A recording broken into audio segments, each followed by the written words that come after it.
Many of us take part in certain traditions or festivals without being conscious of the harm some of these practices may bring. We often need physical evidence to verify the danger, and if we haven't seen it, we believe that the activities are completely safe.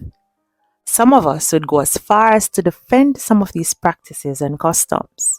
We must question these, know the reasons for them, and see if they are contrary to the Word of God. One such festival or holiday is Halloween. Now, what is the origin of Halloween? Halloween can be traced back to an ancient Celtic festival known as Samhain.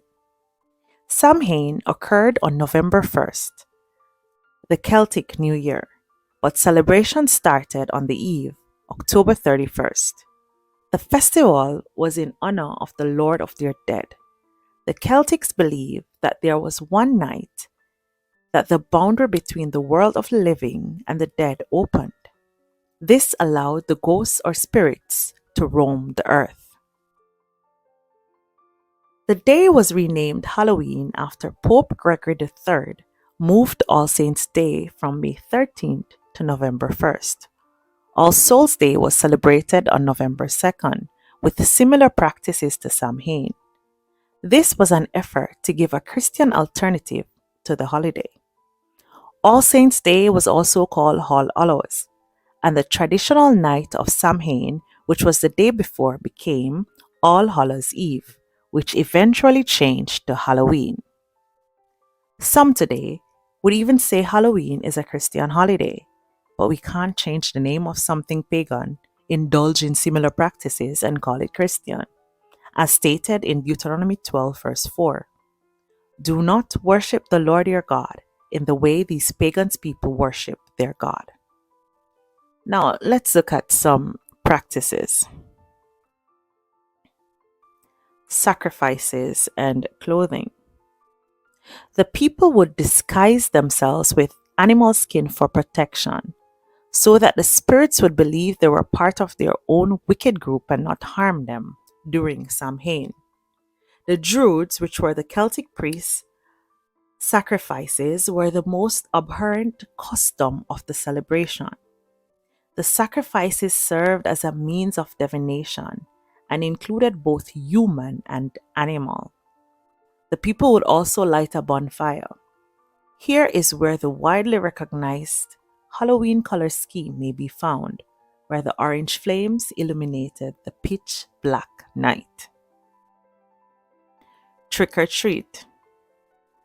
On October 31st, the Celtics believed that Samhain released sinful lost souls onto the planet for a single night. It was believed that the lost souls gathered around the living's homes, where they were welcomed with tables filled with food. The spirits were feared by the people. They believed that if they did not satisfy Samhain with their sacrifices, the spirits would injure or even kill them. During this time, the Druids would go door to door knocking, requesting treats.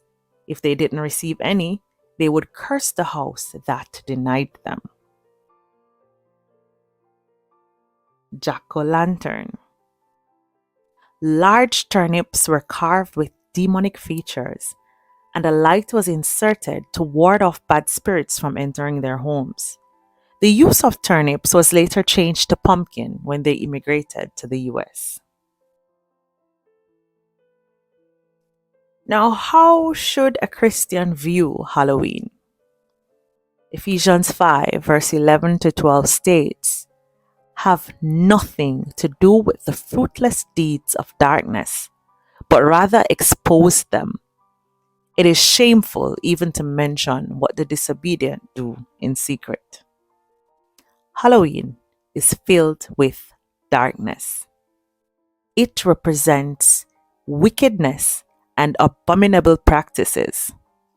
The Bible specifically tells us to avoid every kind of evil.